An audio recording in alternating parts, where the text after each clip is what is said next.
adab-adab terhadap kubur, seperti apa penjelasan ulama 4 mazhab terkait sholat jenazah ini, itu yang akan kita kaji pada kesempatan malam hari ini.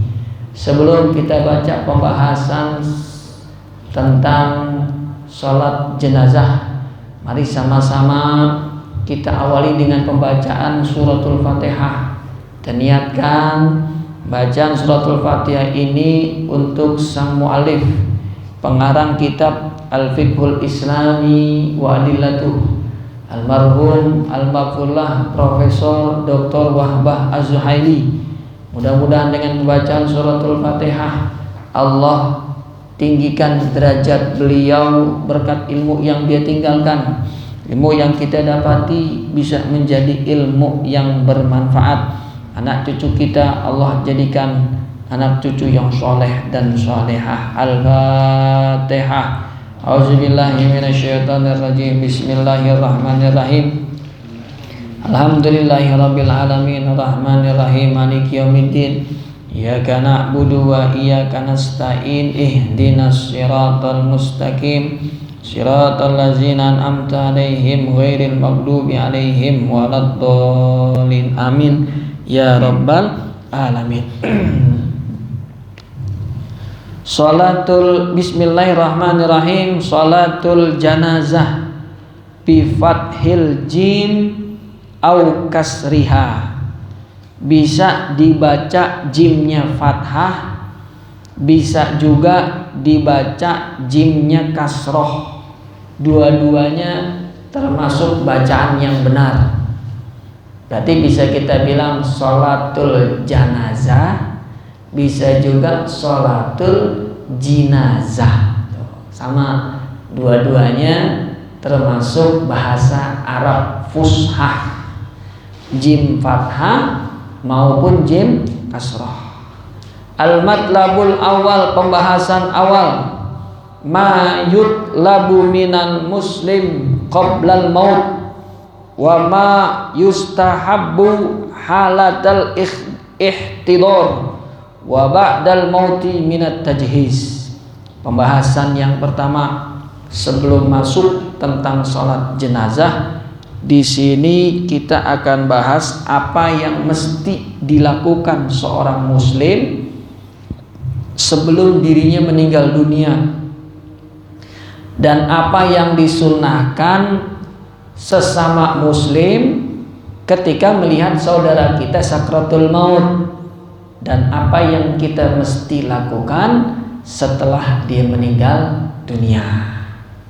Bagian yang pertama, al-isti'dadu lil maut, persiapan sebelum kita mati. Al-mautu jisrun baina hayatain. Kematian itu seperti jembatan antara dua kehidupan. Kematian itu jembatan antara dua kehidupan. Yang pertama kehidupan dunia yang sementara, jembatan. Di sini kehidupan akhirat yang kekal abadi. Jadi yang namanya kematian itu bukan musibah. Kematian itu merupakan nikmat buat kita. Karena dengan kematian tadi kita bisa melewati perjalanan menuju kehidupan yang kekal abadi, yaitu kehidupan akhirat. Buat kita nikmat, tapi buat orang-orang yang kita tinggal, anak kita, istri kita, kerabat kita, itu jatuhnya musibah.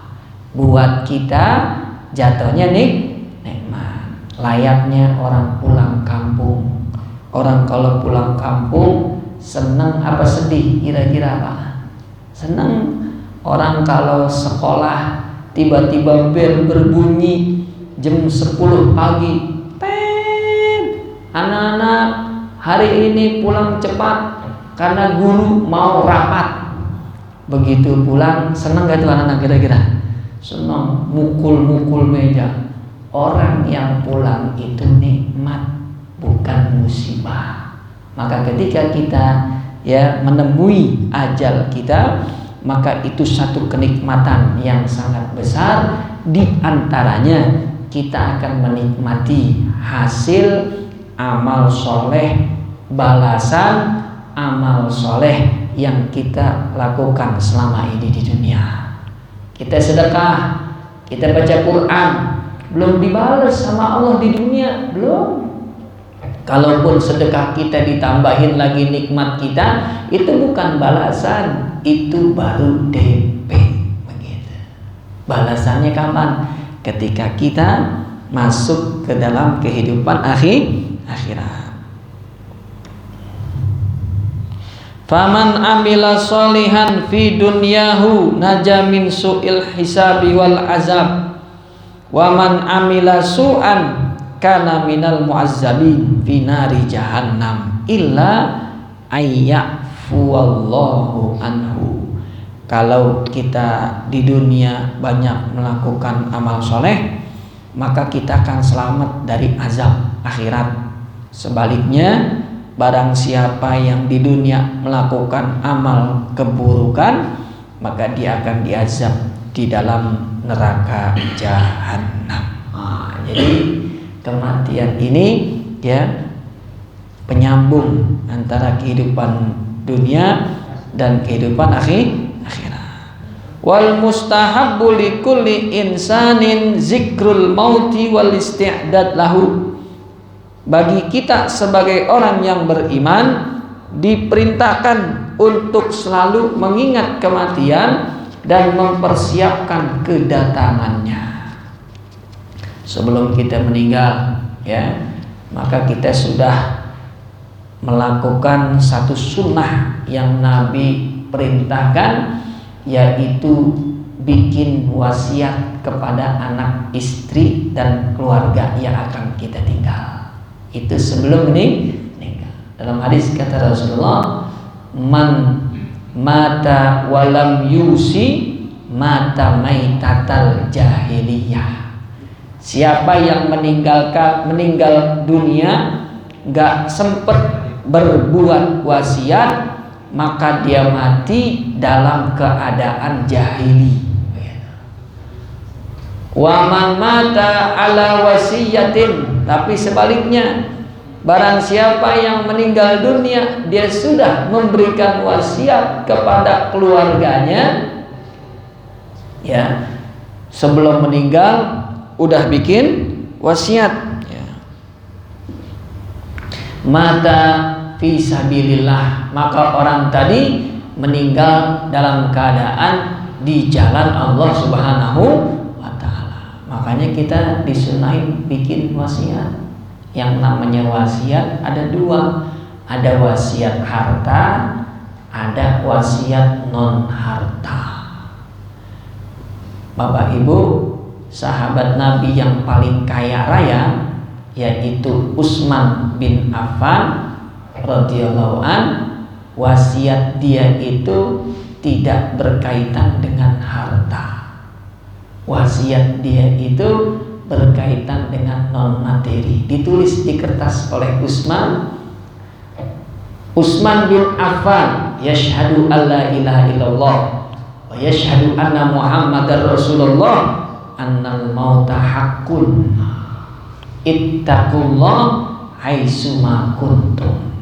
Wasiat dari Utsman buat putra putri saya, keluarga besar saya, aku bersaksi tiada Tuhan selain Allah dan Nabi Muhammad adalah utusan Allah. Bertakwalah kalian dimanapun kalian berada. Itu isi wasiatnya Utsman bin Affan. Padahal hartanya sangat banyak. Ada wasiat model kedua, yaitu wasiat dalam bentuk harta. Boleh, Allah kasih kesempatan. Kalau waktu kita hidup kita jarang sedekah, Allah masih kasih kesempatan. Nanti setelah meninggal, harta kamu bisa digunakan sedekah. Itu namanya wasiat. Nah, nanti kalau bapak meninggal dunia, ya tolong kontrakan satu pintu di sebelah sana jangan diambil hasilnya itu buat sedekah masjid. Wasiat, namanya wasiat, baru dilaksanain setelah orang tuanya meninggal. Kalau masih hidup belum diambil duit kontrakan tadi buat masjid karena orangnya masih hidup. Itulah bedanya wasiat sama wakaf. Bedanya wasiat sama sedekah. Kalau wakaf, kalau sedekah, hartanya disedekahkan, orangnya masih hidup. Haji Hari, saya sedekahkan nih uang sekian juta untuk pembelian AC. Orangnya masih hidup, sedekah. Saya wakafkan karpet 10 meter buat musola Al-Ikhlas, dibeliin tuh karpet 10 meter, orangnya masih hidup. Tapi kalau wasiat baru dijalanin setelah meninggal dunia. Jadi Allah begitu rahmat. Allah tahu ada di antara kita yang pelit banget sedekah. Tenang, kata Allah, masih ada kesempatan bisa sedekah setelah kamu meninggal dunia. Namanya apa tuh? Wasiat. Dan wasiat ini, Bapak Ibu yang dirahmati Allah, gak boleh kepada ahli waris. Gak boleh. Wasiat harus di luar ahli waris. Gak boleh. Saya wasiatkan nanti rumah besar ini buat anak pertama. Gak boleh. Nanti dia udah zolim sama anak-anaknya. Bahaya. Nanti anaknya bisa ribut setelah peninggalan orang tuanya. Jadi wasiat di luar ahli waris dan jumlahnya sepertiga. Nah, ini diantara jamaah yang dirahmati Allah, sunnah sebelum kita meninggal dunia. Wa yusannu lil marid, dan disunahkan bagi orang yang sakit sebelum meninggal dunia, sakit dulu dia. Biasanya orang yang sakit itu suka rasain, nih kayaknya saya nggak lama lagi nih. Apa yang disunahin buat orang dalam keadaan seperti itu? Indal ihtidar. Sakitnya ini sudah membuat dia dekat dengan sakratul maut. Indal ihtidar. Jadi bukan sakit biasa. Disunahkan ayyuh sinadhanna billah mutanasiyan athamahu mu'taqidan annahu muqbilun ala rabbin karim. Disunahin pas kita sakit menjelang kematian untuk berbuat husnuzon, berbaik sangka kepada Allah Subhanahu wa ta'ala. Kita berbaik sangka tuh, kita bersihin hati kita, ya Allah, mungkin inilah yang terbaik. Ya, kalau seandainya ajal saya sampai di sini, saya ikhlas, saya ridho, begitu. Jadi nggak ada istilahnya meninggal tapi masih belum ikhlas dan ridho dengan ketetapan Allah Subhanahu wa ta'ala. Ya. Mutanasiyan asamahu, saat itu dia ingat-ingat lagi dosa dan keburukannya sehingga dia bertaubat kepada Allah, karena Allah maha luas ampunannya. Itu disinain bagi orang yang sakit dan sakitnya akan meninggal dunia, dia harus berbaik sangka kepada Allah Subhanahu. Jangan pikir yang macam-macam. Wa tusannu iyadatul marid, amarana Rasulullah SAW bittiba'il janaiz wa iyadatil marid. Sedangkan buat kita yang gak sakit, yang sehat, ketika dengar saudara kita ada yang sakit, maka kita disunahkan untuk menjenguk saudara kita tadi. Karena dalam hadis, barang siapa yang menjenguk saudaranya sesama muslim yang sedang sakit di waktu pagi, maka ada 70.000 malaikat yang mendoakan dia sampai sore. Sebaliknya, Barang siapa yang menjenguk saudaranya di sore hari, maka malaikat akan mendoakan dia 70.000 malaikat sampai pagi hari. Dari hadis ini, kalau menjenguk orang sakit pilihannya 2, kalau nggak pagi, sore. Kenapa? Biar doa malaikat panjang. Kalau kita datangnya jam 2 siang, malaikat cuma doain sebentar, sampai asar udah selesai. Tuh. Kalau kita jenguknya sore, maka dari sore itu sampai subuh malaikat mendoakan kita, ya Allah ampunin dia, ya Allah selamatkan dia. Bukan yang sakit yang didoain malaikat, yang menjenguk saudaranya tadi yang sedang sakit. Wada'alahu bil afiyah waraqah, dan disunahkan kita doain orang tadi biar sembuh. Kalau dibutuhkan kita ruqyah dia, karena ada beberapa penyakit sembuhnya itu dengan cara di ruqyah, dibacakan surat-surat pilihan. Gak usah cari ustadz khusus, Bapak cari aja di internet, tulis ketik ayat-ayat ruqyah, bacakan di kepalanya, ya, bacakan di telinganya ayat-ayat tadi seperti yang Nabi pernah lakukan. Kata Anas bin Malik, afala urkika bi ruqyati Rasulillah, ketika ada sahabatnya yang sakit luar biasa, kata Anas, mau gak kamu saya bacain ruqyah seperti Nabi meruqyah saya dulu? Sahabatnya tadi yang bernama Abu Hamzah menjawab, bala, mau. Lalu Anas membacakan kalimat ruqyah Rasulullah, Allahumma rabban nas mushibal ba's ishfi anta syafi syifaan la yughadiru saqama. Itu bacaan ruqyah Rasulullah. Juga ada bacaan yang lain, bismillahi urqika min kulli syai'in yu'zika min syarri kulli nafsin wa ainin hasidatin Allahu yushfika. Wa yustahabbu ayyuqra Fatihatul Kitab, boleh juga diruqyah dengan ayat Al-Quran seperti surat Al-Fatihah, seperti surat Al-Ikhlas, atau juga surat Al-Falaq, surat An-Nas. Boleh juga ditambahin dengan ayat Kursi dan surat-surat pilihan lainnya yang termasuk bagian dari kategori ayat atau surat-surat ruqyah. Itu disinain ketika kita mendatangi saudara kita, menjenguk saudara kita yang sedang sakit. Wa yas'alul marid an halihi wa yunaffisu lahu fil ajal idkhalan lis surur alaih. Disunahkan kalau kita lagi menjenguk orang sakit, jangan tanya-tanya penyakitnya, nanti dia jadi sedih, bahasnya yang lain. Kemarin tuh kita enak banget di samping masjid udah cerita gitu. Jangan tanya-tanya penyakitnya.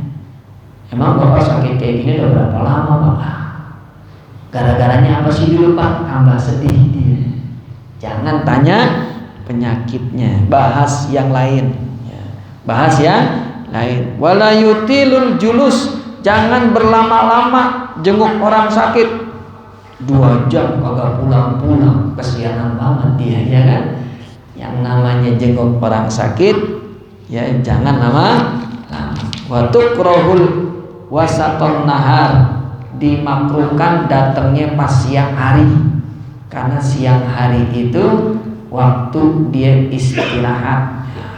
Wa yu'adu fi Ramadan lailan, dimakruhin juga menjenguk orang sakit di malam hari bulan suci Ramadan. Ramadan itu malam kita pakai buat ibadah dan taqarrub kepada Allah Subhanahu wa ta'ala. Jadi kalau menjenguk orang sakit jangan di waktu-waktu tersebut. Inilah ya yang disunnahkan jamaah yang dirahmati Allah Subhanahu wa taala, ketika kita belum meninggal dunia, sedangkan hukum menjenguk orang sakit dan dia tetangga kita kafir, terjadi perbedaan ulama. Qalal Hanafiyah, menurut Imam Ahmad bin Hanbal dan para pengikut mazhab Hanabilah, tuhramu iyadatu zimmi kabidaatihi bis salam. Menurut Imam Ahmad, haram menjenguk orang kafir ketika dia sakit, seperti haramnya kita mengucap salam kepada dia. Tuh, menurut Imam Ahmad bin Hanbal. Bagaimana dengan Imam Syafi'i? La tustahabbu iyadatu zimmi.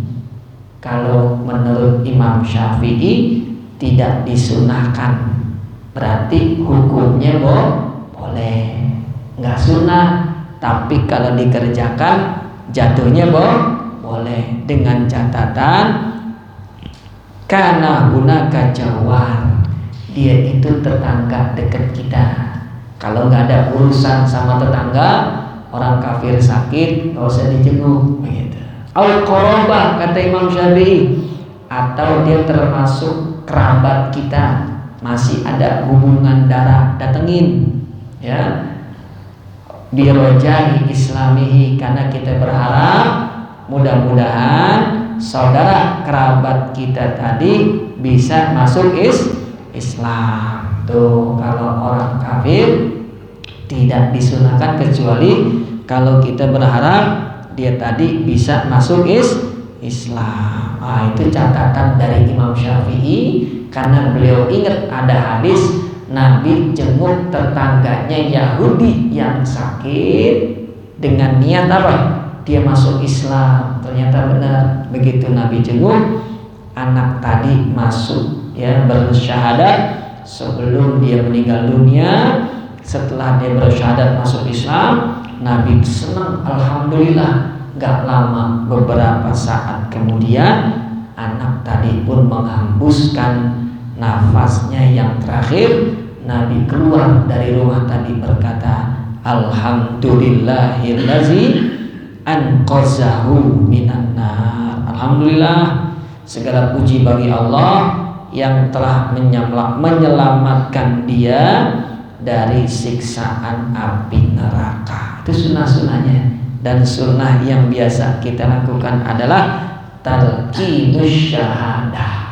Tuh, sunnah berikutnya nih, kita mentalkinkan saudara kita sebelum dia meninggal dunia. Wahiyya kalimatu la ilaha illallah, yaitu dengan kalimat tauhid la ilaha illallah. Kapan? Qoblal ghargharah, sebelum dia mengalami sakratul maut. Ini kadang-kadang banyak kita temukan seorang anak begitu ngelihat ibunya, ngelihat bapaknya sakratul maut, dia sibuk bawa orang tuanya ke rumah sakit. Akhirnya tuh orang tua ditaruh di belakang, berangkat ke rumah sakit, sampai di rumah sakit sudah meninggal dunia di belakang sendirian. Waktu emasnya udah lewat. Harusnya kita fokus seperti yang disunahin, talkinin dia di telinga kanan dengan kalimat la ilaha illallah. Anak banyak yang nggak paham, ya. Kadang-kadang udah meninggal aja masih nggak yakin, masih dibawa ke rumah sakit, gitu. Jadi kita disunahin kalau ada kerabat kita, anak kita kah, orang tua kita kah, istri kita kah, ketika dia akan meninggal dunia, talkinin. Yang namanya talkin itu membimbing dengan suara yang lirih, tidak keras. Kalimat la ilaha di kanan, di telinga kanan, ditidurin telinga kanan. Ayo Pak, baca kalimat tauhid La ilaha illallah. Bisa diem. Segitu doang diem. Kalau dia nggak bisa, ulang lagi. Bu, nih saya Fikri, anak ibu. Ayo talqin bu kalimat syahadat la ilaha illallah. Habis itu diem, biar kasih kesempatan dia bisa apa enggak gitu. Begitu yang namanya talqin, bukan kita maksa. Ayo la ilaha illallah, la ilaha illallah. Ibunya makin pusing. Bukan talqin itu mah, itu namanya ngapain? Tahlilan, bukan talqin. Yang namanya talqin dengan suara lembut di telinga kanan. Talqin artinya ngebimbing. Terus sampai dia meninggal gitu. Kalau pas kita ulang beberapa kali, dia bisa ngucapin la doang, dia udah la ilaha illallah. Sisanya bapak nggak dikasih dengar sama Allah. Kedengarannya cuma la doang. Padahal itu kalimat la ilaha illallah dikasih dengar kita depannya doang. Ada juga yang kadang-kadang dengar akhirnya doang. Allah meninggal. Tuh depannya kita nggak dikasih lihat, dengernya doang yang di terakhir la ilaha illallah. Tuh ada juga yang lengkap ketika ditalkinin orang tuanya lengkap la ilaha sambil nulis mana. Saya alami mertua saya itu ditalkinin, lidahnya ngucap, tangannya juga nulis, minta ambil pulpen, kalimat la ilaha illallah yang ditulis sama dia. Lisannya ngucap, tangannya juga ikut nulis kalimat tauhid Allahu Akbar. Itu kita dianjurin untuk apa? Untuk mentalkinkan saudara kita, kerabat kita, telinganya sebelah kanan. Kalau dia udah bisa la ilaha illallah, jangan diajak ngobrol lagi. Dia dia bisa ngomong barusan, dan jangan ditalkin-talkin. Biarkan dia selesaikan nyawanya sakratul maut. Jangan diajak ngomong lagi. Kadang-kadang udah berhasil talkinin, anaknya tanya, "Bang, itu rumah yang lo sholat buat siapa, Bang?" "Buat kamu." Ulang lagi dari awal. Karena kalimat terakhirnya la ilaha, kan kata Rasulullah gitu, "Man kana akhiru kalamihi," siapa yang kalimat terakhirnya la ilaha illallah, dakhala jannah. Wa qiraatul Quran indal muhtadir, disunnahin juga baca Quran sebelum meninggal. Sebelum meninggal baca Quran. Surat apa? Wa qalal jumhur yundabu qiraatu Yasin. Iqra'u ala mautakum Yasin. Kata Nabi, bacakan surat Yasin terhadap saudaramu yang meninggal dunia. Maka menurut jumhur ulama, Bapak Ibu, kalau ada yang mau meninggal tadi, disunahin baca surat Yasin. Wa qira'atul ra'at inda Syafi'iyah wal Hanafiyah. Dalam pandangan Imam Syafi'i dan Imam Abu Hanifah, baca surat Ar-Ra'd. Tuh, juga boleh baca Ar-Ra'd. Kenapa surat Ar-Ra'd dibaca juga? Karena ada kemiripan Yasin dengan Ar-Ra'd, itu berisi tentang hari kebangkitan. Maka ketika dia didengerin, ruhnya tadi ya akan apa? Akan yakin dengan hari kebangkitan tadi, sehingga iman dan Islamnya terjaga di detik-detik terakhir sebelum dia meninggal dunia. Itu termasuk juga sunnah. Bapak Ibu, sebelum meninggal dunia bacain surat Yasin. Anak-anak, kata dokter suruh ngumpul. Itu ada satu anak kita yang suruh baca Yasin di sini. Itu sunnah dari Rasulullah SAW. Jumhur ulama, mayoritas ulama mensunnahkan untuk membaca surat Yasin.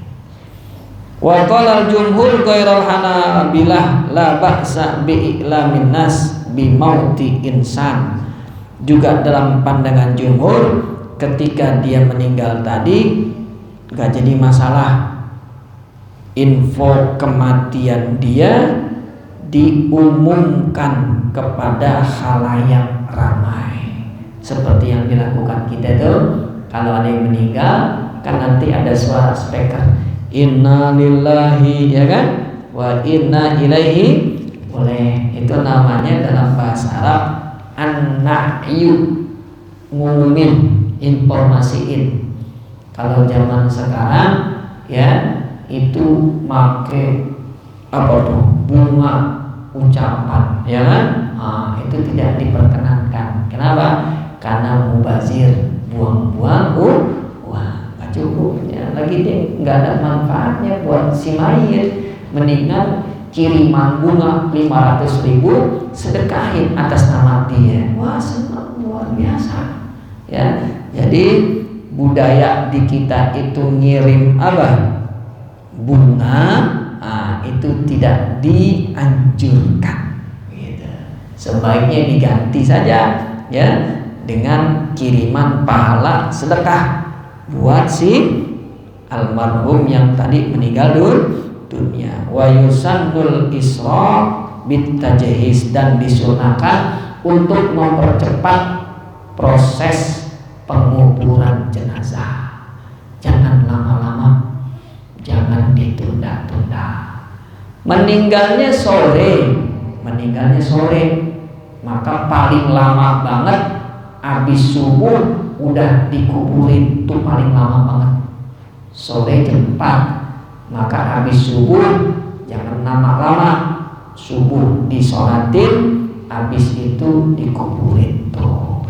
Nggak boleh menunda-nunda ya. Kecuali kalau ditunda-tunda ada sebabnya. Pak, ini kita tunda dulu anaknya. Kenapa dengan anaknya? Karena dia diwasiatin untuk jadi imam sholat. Bisa kita tunggu, karena ada wasiat. Kalau anaknya nggak ada hubungan apa-apa, yang imam bisa nanti anak yang lain mandiin juga bisa, nggak boleh ditunda-tunda gitu. Kalau meninggalnya meninggal pagi ya, maka sebelum maghrib sudah dikuburkan, jangan ditunda-tunda begitu. Bahkan kalau di zaman Nabi ya banyak kita temukan hadis-hadis proses penguburan jenazah itu dilakukan di malam hari, dan ada masih sampai sekarang budaya di satu desa, di satu tempat nguburin di malam hari masih ada. Teman saya sesama guru pernah meninggal dunia dikuburin di Banten, karena keluarga besarnya asli orang Banten. Itu begitu jenazah sampai habis isya ya udah dimandiin di Jakarta, udah disolatin ya, dibawa ke Banten malam sampai jam 9 malam, saat itu juga langsung dikuburin begitu. Udah biasa di sana. Kalau ada yang meninggal kuburin malam juga nggak jadi masalah. Itu di zaman Nabi juga seperti itu. Makanya banyak kita temukan hadis-hadis Nabi Muhammad itu kalau ziarah kubur bukan pagi, bukan siang, bukan sore. Ziarah kubur Nabi itu dilakukan di malam hari. Pernah Aisyah mencari Nabi, mana nih Rasulullah, kok nggak ada? Ya, lalu Aisyah punya firasat buruk, jangan-jangan ke rumah istri yang lain. Dia cari, ternyata Nabi lagi di makam Baqi, makam para sahabat. Kata Rasulullah, Aisyah, aku melihat di matamu ada jamroh minan nar, api neraka. Kau berprasangka buruk ya sama saya. Tuh Nabi tahu. Lalu kata Aisyah, maafin saya ya Rasulullah. Ternyata Nabi lagi ziarah kubur. Di kita ada nggak yang ziarah kubur malam-malam? Pak Jari. Ini sunnah Nabi ini ya kan, ziarahnya malam. Yang ada kita takut duluan gitu kan. Kenapa kita harus percepat? Salasun ya Ali la yuakhirna. Kata Nabi ada 3 yang gak boleh ditunda-tunda. Apa tuh ya Rasulullah? as-salatu iza anat, salat kalau udah masuk waktu jangan ditunda-tunda. Wal janazatu iza hadarat, begitu juga kalau ada orang sudah meninggal dunia, jenazah jangan ditunggu-tunggu. Wal ayyimu idza wajadat kuf'an, dan yang terakhir kata Nabi, janda yang datang ada seorang yang melamar janda gitu. Ada yang pengen, ada yang berminat sama si janda, maka jangan ditunda-tunda. Itulah 3 yang gak boleh ditunda-tunda. Harus segera sholat, ngurus jenazah, dan menikahi janda. Kadang-kadang kita ingatnya yang terakhir, ya kan? Yang satu, yang kedua kita suka lupa. Wala ba'sa yantazira bil janazah ma yajtami ulama jamaah. Boleh menunda jenazah untuk disolati biar yang jamaahnya banyak. Begitu, karena semakin banyak jamaah yang mensolatkan, semakin banyak dia mendapatkan kiriman kebaikan. Contoh, nanti disolatinnya pas sholat Jumat ya, boleh, karena jamaah Jumat lagi banyak, boleh ditunda, gitu ya kan. Sebenarnya nih duha udah bisa nih kita urus penguburan, tapi nanti dulu karena ini hari Jumat ditunda sebentar aja, bisa nggak? Biar jamaah yang sholatnya banyak. Kalau di waktu duha kayaknya sedikit, cuman kita doang, begitu. Tapi kalau menunggu sampai waktu Jumat, insya Allah ini ya akan banyak jamaah yang mendoakan dia, ya. Sebab dalam sebuah hadis kata Rasulullah SAW, ya, kalau ada orang yang meninggal dunia dan didoakan oleh 40 la yusyrik billahi syai'a, berkumpul 40 orang nyolatin tuh si jenazah dengan catatan 40 orang tadi tidak berbuat kemusyrikan, maka apa yang terjadi? Allah akan selamatkan dia, bebaskan dia, waqahullahu min azabil qabri, dijauhkan dia dari azab kubur. Tuh 40 ini hanyalah bukan benar-benar 40. Yang dimaksud dari hadis ini, semakin banyak jamaah yang nyolatin, maka semakin baik lagi. Ada Pak orang meninggal dunia yang nyolatin dikit, ada. Padahal dia orang kaya, kejadian nyata, duitnya banyak. Dia bilang begini, saya nanti kalau meninggal dunia gampang, ustadz, kiai, saya kasih aja amplop semua biar datang nyolatin saya. Sombong dia. Begitu dia meninggal dunia, itu ustadz di kampungnya, kiai di kampungnya lagi pada ada agenda kegiatan, akhirnya kagak ada yang datang nyolatin dia, orang alim. Sebaliknya ada orang biasa, duitnya juga nggak tapi ada, ya. Cuma Allah Subhanahu wa Ta'ala tunjukin ketika dia meninggal dunia, yang nyolatin jenazah dia kayak sholat Idul Fitri, Idul Adha. Bukan cuma 1 masjid, 2 masjid yang nyolatin jenazah dia. Itu saya hadir dalam proses pensolatannya.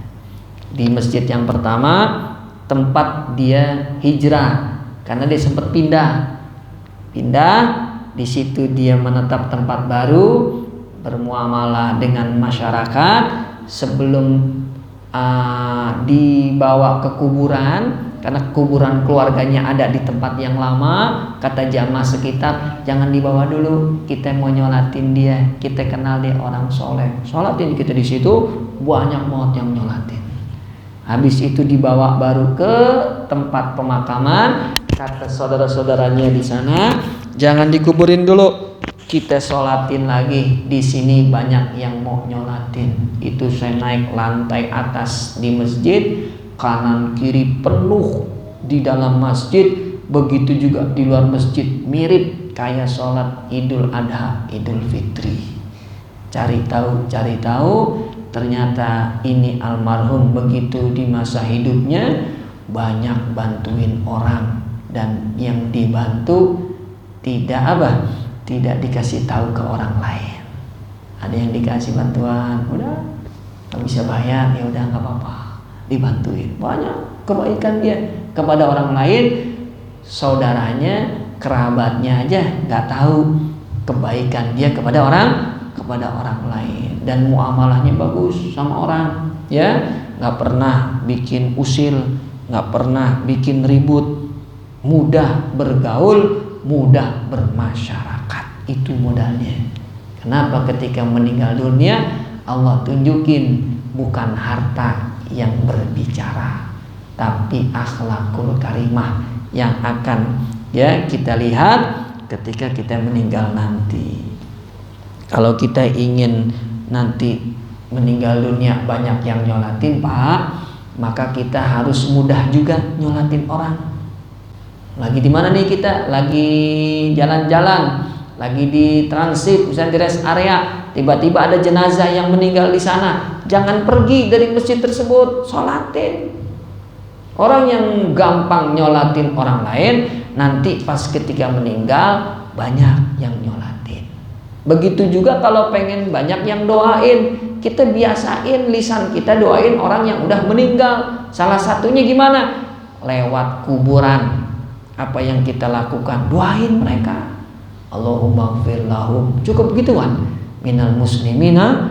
Kita lewat tuh kuburan mana di sini dekat nih? Kuburan Tanah Baru ada kan? Ya kan?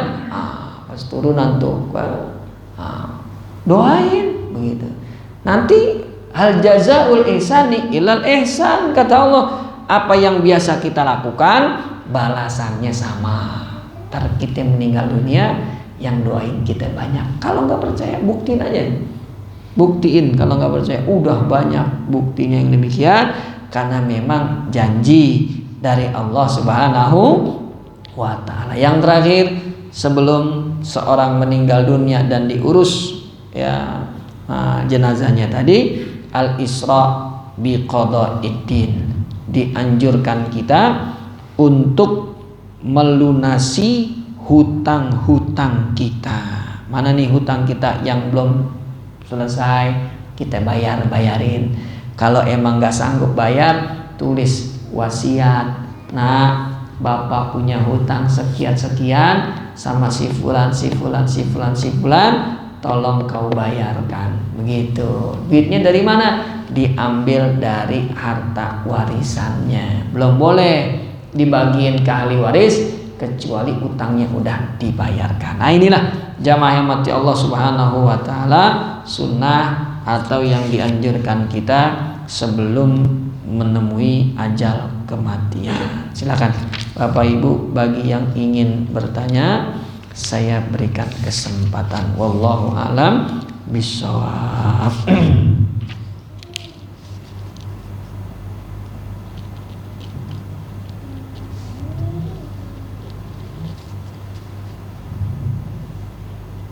Ada yang mau tanya, Pak? Silakan. 2 menit lagi kita masuk Isya. Sebelum saya tutup doa. Iya, silakan. Kalau jadi kalau misalkan orang tua kita meninggal, misalkan yang meninggal orang tua perempuan, ya, mertua. Apakah anak kandung laki-lakinya itu diperbolehkan untuk ikut memandikan? Ya. Entah apapun catatannya itu. Misalkan memang nggak ada orang lain atau bagaimana? Ya, kalau yang meninggal ibu, yang mandiin anak perempuannya. Kalau yang meninggal bapak, yang mandiin anak lakinya. Begitu. Nggak boleh lawan jenis, nggak boleh. Harus sesama jenis. Nggak ada anak perempuannya, maka si anak laki tetap nggak boleh. Disuruh yang lain yang mandiin, cari. Pasti ada ibu-ibu yang bisa mandiin jenazah. Saya mau mandiin juga Pak Ustadz. Ya udah, kalau memang pengen banget cukup nyiram aja, baca Bismillahirrahmanirrahim 1 gayung misalnya, 2 gayung, 3 gayung. Setelah nyiram silakan keluar. Selanjutnya akan dilanjutkan oleh sesama perempuan. Nggak boleh Bahkan istri dimandiin suami gak boleh, suami meninggal dimandiin istrinya gak boleh, harus sesama jenis. Itu adab dalam memandikan jenazah. Ada lagi? Apalagi mantu, lebih jauh lagi itu kan. Nah, itu anak kandung aja seperti itu.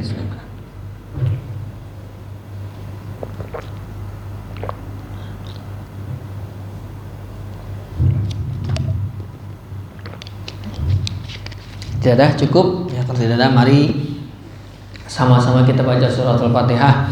Mudah-mudahan ilmu yang kita dapati bisa menjadi ilmu yang bermanfaat. Harapan kita tentunya nanti ketika kita akan meninggal dunia, kita meninggal dalam keadaan husnul khatimah. Amin ya rabbal alamin. Al-Fatihah.